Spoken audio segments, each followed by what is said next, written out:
یہ ہے تین بلیوں کی ایک مزاحیہ اور سنسنی خیز کہانی۔ جنگل کے کنارے تین بلیاں رہتی تھیں، ٹنکی، منکی اور فنکی۔ تینوں بہت شرارتی اور ہوشیار تھیں۔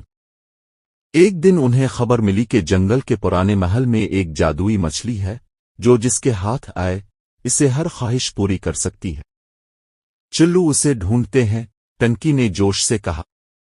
تینوں بلیاں رات کے اندھیرے میں محل کی طرف نکل پڑیں۔ راستے میں انہیں الفالو راجا ملا جو کہانی سن کر بولا، جادوئی مچھلی کو پکڑنا آسان نہیں۔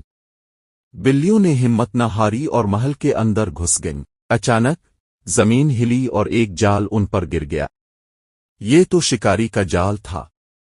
منکی نے اپنی تیز دھار پنجوں سے جال کاٹ دیا اور فنکی نے جھٹ سے مچھلی کو پکڑ لیا، لیکن جیسے ہی مچھلی نے آنکھ ماری وہ تینوں غائب ہو گئیں۔ تینوں بلیاں اچانک ایک عجیب و غریب جزیرے پر جا پہنچی۔ ہر طرف رنگ برنگے درخت اور سنہری پانی کے چشمے بہہ رہے تھے۔ فنکی نے حیرانی سے کہا، ہم کہاں آ گئے؟ اچانک ایک بڑی سی بولتی چڑیا ان کے سامنے آئی اور بولی، یہ جادوئی جزیرہ ہے۔ جو بھی مچھلی کو پکڑتا ہے وہ یہاں آ جاتا ہے۔ ٹنکی نے کہا، ہمیں واپس جانا ہے۔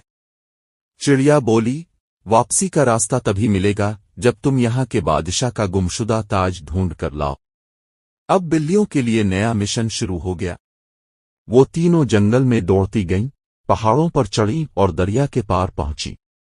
آخر کار انہیں ایک غار کے اندر چمکتا ہوا تاج نظر آیا، لیکن جیسے ہی فنکی نے اسے اٹھایا غار لرزنے لگا۔ غار زور زور سے لرزنے لگا اور بلیوں کے قدموں تلے زمین کھسکنے لگی۔ اچانک ایک زوردار آواز آئی، راکو، یہ تاج میرا ہے۔ بلیوں نے دیکھا کہ ایک بڑا خوفناک بندر ان کے سامنے کھڑا تھا۔ اس کی آنکھیں سرخ اور ہاتھ میں ایک لمبی چھڑی تھی۔ ٹنکی نے بہادری سے کہا، ہمیں یہ تاج بادشاہ کو واپس دینا ہے تاکہ ہم اپنے گھر جا سکیں۔ بندر ہنسنے لگا، اگر تاج چاہیے تو مجھ سے مقابلہ کرنا ہوگا۔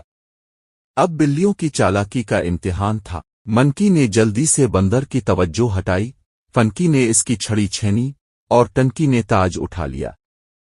تینوں بلیاں دوڑتی ہوئی محل واپس پہنچی اور بادشاہ کو تاج دیا۔